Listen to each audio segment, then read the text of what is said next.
Jam, episode 297. And what are we talking about today? All right, today is the third installment in our musical documentary series. We have 5 that we have recently watched. And what I guess the thing is, we love watching things that are inspirational, but also I'm starting to be more of a fan of history. Yeah. And I realize the more I learn, the more I find out that there is more to learn. So for some of these people, I thought I knew, and the documentary just revealed a whole nother part of what I didn't know about the making of and or the life of these musical people. Yeah. So, all right. So we'll start with the first one: classic album songs in the key of life. And that's a Stevie Wonder documentary. Yeah, specifically about that. Songs in the key of life. They actually brought all the people who played on the record. I can't remember if they had interviews with Stevie Wonder or not. I know they did have a lot of interviews, and they were actually doing like reproductions of the songs too, right? You know, and a young Greg Fillinganes played on that particular album. I think he played. I think it was Contusion or something like that. So you know, back in the day, you actually could do some weird stuff on the album. So like Songs in the Key of Life, if you ever grab up that album, he's got a song I think called Contusion. It's jazz fusion. I mean, it could have, Return to Forever could have done that song. You know, you know, Brother Report, you know, named the jazz fusion band of the day, you know, but that sat on the same album with, you know, Joy Inside My Tears, and, you know, and then he had the very political Black Man, right? Yeah. And then, of course, the Ever So Pleasant, Isn't She Lovely, and the great love songs like Knocks Me Off My Feet, Somersault, you know, just some of it. That album is incredible. Yeah. I you know, even as, I think I was either 10 or 11 when that record first came out, and my older sister or brother, one of them bought it, and I just remember seeing, you know, that whole album set, and it had the lyrics in it, and then it, you know, it also had, you know, he had so many songs. So he had, it was a double album set, plus he had a 45. What? Yeah, that had like Saturn and Ebony Eyes that was like on the 45, you know. So okay, you get a bonus 45. Yeah, he had a bonus 45 because it was just so many songs. Yeah. Right, but I just remember taking this record in that way. That it, even as a kid, I knew this was a masterpiece. You know, it's like just unbelievable. But just hearing how it was made, and hearing, you know, I think Nathan Watts, he, you know, played bass on there, and hearing all the different musicians talk about it. And Michael Sembello also played on that, you know. So it's incredible. That's really good. I think VH1 is the one that sponsored that, and that was something that I think we saw on Amazon. Oh, it was Amazon? Yeah, I think it was Amazon. Okay, so you know what? Amazon, make sure you check the blog post that's associated, because we will put all the links. Yeah. And it might be on YouTube too, though. Some of this stuff may also be on YouTube. So so always check it out there. Yeah, but we have the link below. So if you want to get directly to it and don't want to have to search it up, we got you. We got you. We got you. All right, so that was the first one, because I kind of lived through, of course, that one. But you know, I was young, so I was not as aware, and so it's nice to kind of fill in those the little details about that. The second one, my mom always talked about this person, Dionne Warwick. Don't Make Me Over, and I know she's back in I guess the cultural zeitgeist. Yeah, because of her tweets. Right. Her tweets. Which are just a trip. Yeah. Which I think Anita Baker's now kind of rivaling her with some of her crazy tweets. But anyway. Yeah, so I did not realize a lot of her history. Again, you know, it was something that my mom talked about, and I knew about a little bit about the psychic stuff a little bit, and I don't think they covered as much in this, but they did at least cover her backstory. Yeah, it was a little bit more of a fluff piece, you know, if you kind of think about, but just to your point, it was still very good to know, because these are artists that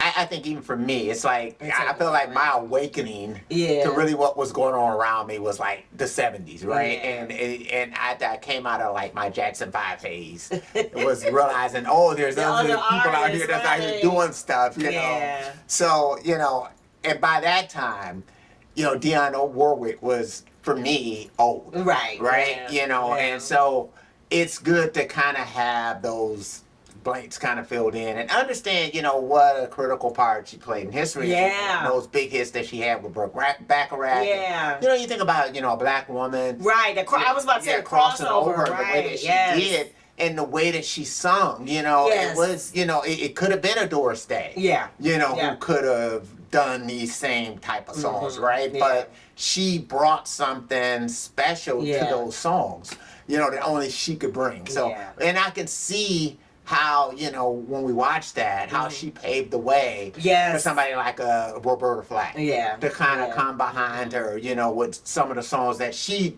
did, you know. So I can see, you know, like first time ever I saw his face or your face, and then Killing Me Softly, Yeah. you know, which to me are kind of like extensions of songs Yeah. that Dionne Warwick could have done. So yeah, I mean, it was really good. Yeah, it was eye-opening. Yeah. And then the next one, number 3 on our list of musical documentaries, is Janet Jackson. And for sure, that was a fluff piece. And I feel like I've lived through, you know, of course, the whole time period that she's been a star.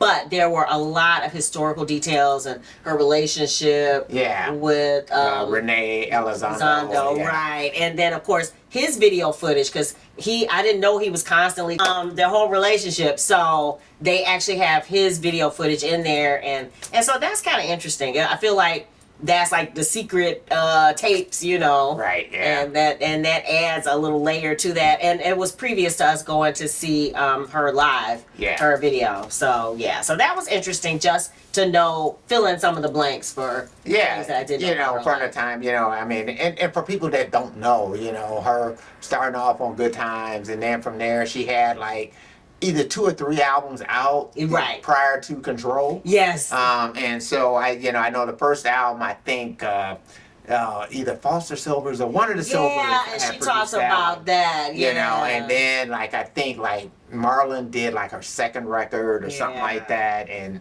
you know, and then finally, you know, she got a chance to get with Terry Lewis and Jimmy Jam, and you know, kind of really found her voice. And actually, the Control thing actually spoke to, I guess, what she called herself taking control of her career. I thought it was just you know, a theme that they chose, but it seems like it was kind of autobiographical. Right. And so that was interesting. That you start really understanding and appreciating more the creative process that, you know, and relationship that she forged with Terry Lewis. You know, that helped to make her an icon. I mean, it definitely that was a good documentary as far as just kind of filling in some of those blanks. So. Yeah, I love that. And then number 4 for our musical documentaries 3rd installment is Bono and The Edge, A Sort of Homecoming. And this was a quirky little documentary with David Letterman. Yeah, when it went back to Ireland, right? Yes. And, you know, and basically kind of discussed their whole songwriting process between the two of them.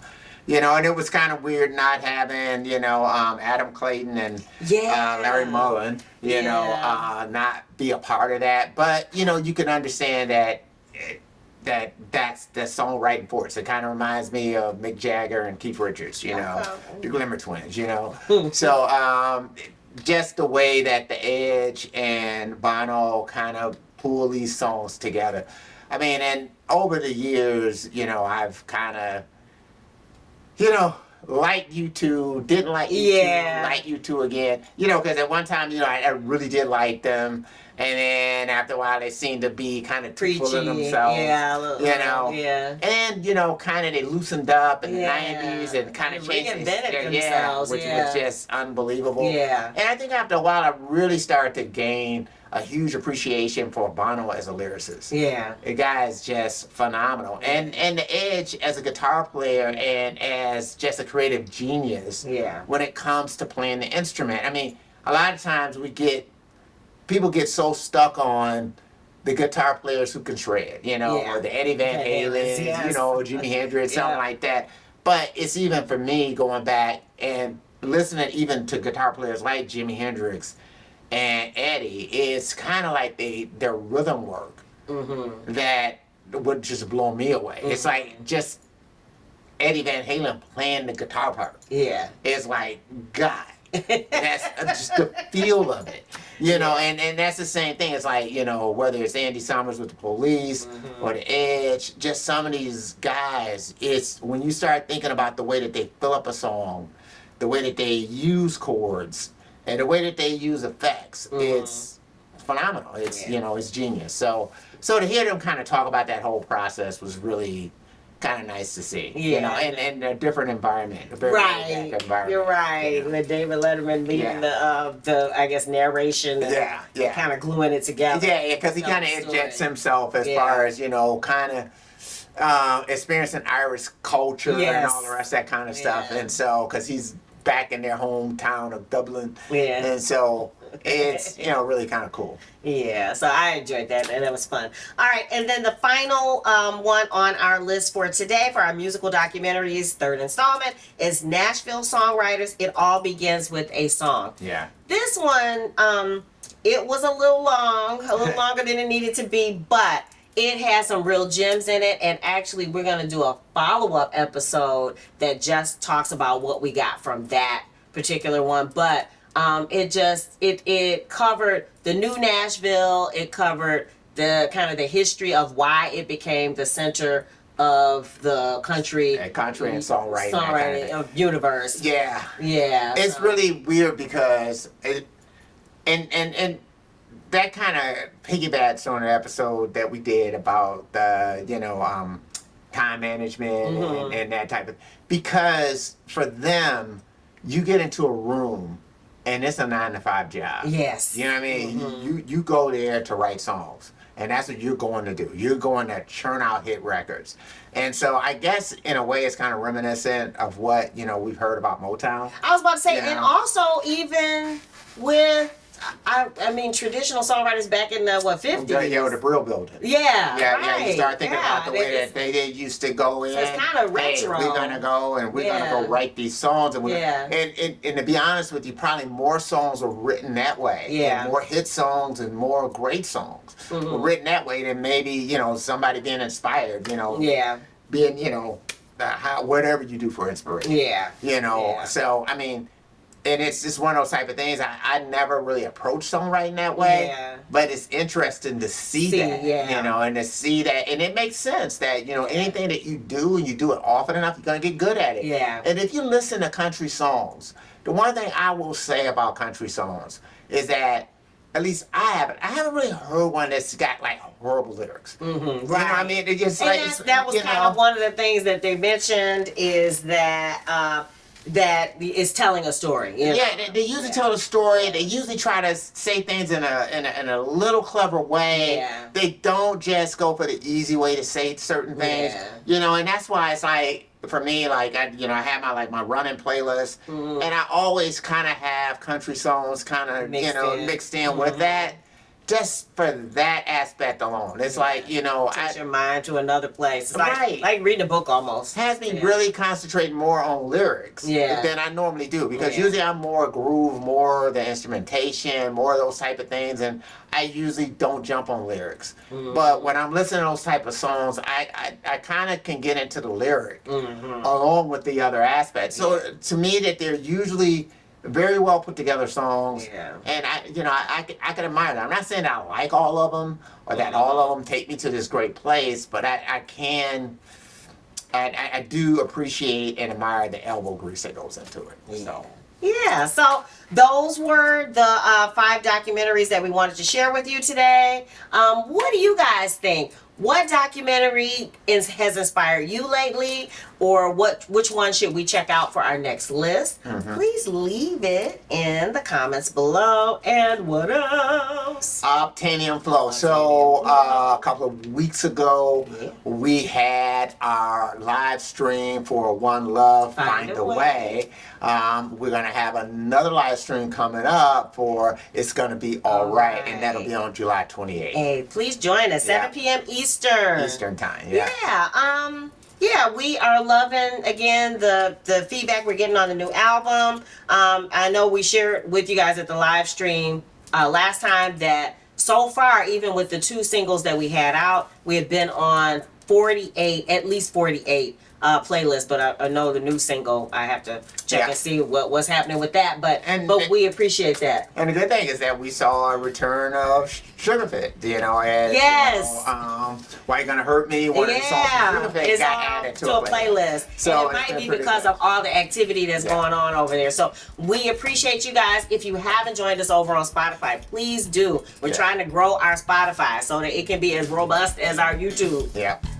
So if you dig the vibe and you want to be a part of the tribe, be sure to Subscribe. We're wishing you love, peace, and